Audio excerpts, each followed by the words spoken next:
શક્તિપીઠ અંબાજી ખાતે મહાકુંભનો આજે ત્રીજો દિવસ છે, ત્યારે માઈ ભક્તોમાં અંબાના ધામ પહોંચી રહ્યા છે અને દર્શન કરી ધન્યતા અનુભવી રહ્યા છે। શક્તિ ભક્તિ અને આસ્થાના દ્વાર એવા અંબાજી ખાતે ચાલી રહેલા ભાદરવી પૂનમના મહામેળામાં બીજા દિવસે 5 લાખ ઉપર માઈ ભક્તોએ દર્શનનો લાવો લીધો, ત્યારે આજે ત્રીજા દિવસે ભક્તોનો અવિરત પ્રવાહ સાથે ઘસારો જોવા મળી રહ્યો છે। મોટી સંખ્યામાં પગપાળા સંઘો લઈને માઈ ભક્તો અંબાજી ધામ નાચતા ગાતા ધજાઓ સાથે પહોંચ્યા। સમગ્ર અંબાજી ધામ માઈ ભક્તોના જયકારોથી ગુંજ્યું છે। दूर दूरથી પગપાળા કરી આવતા માઈ ભક્તોમાં અનેરો ઉત્સાહ જોવા મળી રહ્યો છે। આજે સતત અંબાજીમાં ભક્તોનો ઘસારો જોવા મળી રહ્યો છે। ભક્તો બોલ મારી અંબે જય જય અંબેના નાદ સાથે મંદિરમાં માના દર્શનના મગ્ન બન્યા છે, તો મંદિર પણ વિવિધ શણગાર દ્વારા અલૌકિક જોવા મળી રહ્યું છે।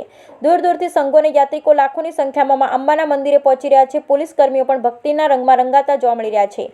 કર્મીઓ દ્વારા બોલ મારી અંબે જય જય અંબેના નાદ સાથે ભક્તોમાં ઉત્સાહ અને અંબાના દર્શન માટેની શક્તિ પૂરી પાડી રહ્યા છે। આજે ત્રીજા દિવસે મંદિર પરિસર ભક્તોની લાઇનમાં ભારે ઘસારો જોવા મળી રહ્યો છે, ત્યારે નાના બાળકો હોય વડીલ કે યુવાઓ મંત્રમુગ્ધ બની મા અંબાના દર્શન કરવા પહોંચી રહ્યા છે। મા અંબાના દરબારમાં સૌ કોઈ મા અંબાના નાદ અને સંગીત સાથે માના આશીર્વાદ મેળવી પોતાનું શક્તિ પ્રેરિત દર્શન મેળવી ધન્યતા અનુભવી રહ્યા છે। અમારું નામ કેશવભાઈ ધનાભાઈ મકવાણા છે ને છેલ્લા 38 વર્ષથી સાબરમતી જય જગદંબા યુવક મંડળ તરફથી પગપાળા યાત્રા કરવા માટે આવું માનવ શીશ ઝુકાવવા માટે માને પ્રાર્થના કરવા આવું છું।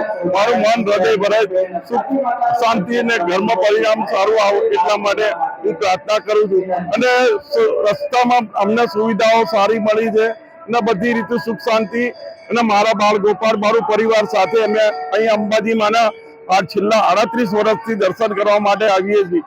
ખાસ કરીને મંદિરની વાત કરીએ, મંદિરમાં અમને બહુ સુવિધા સારી લાગી અને અમે મંદિરની અંદર વિભોર થઈ ગયા છે, ભાવ વિભોર થઈ ગયા છે।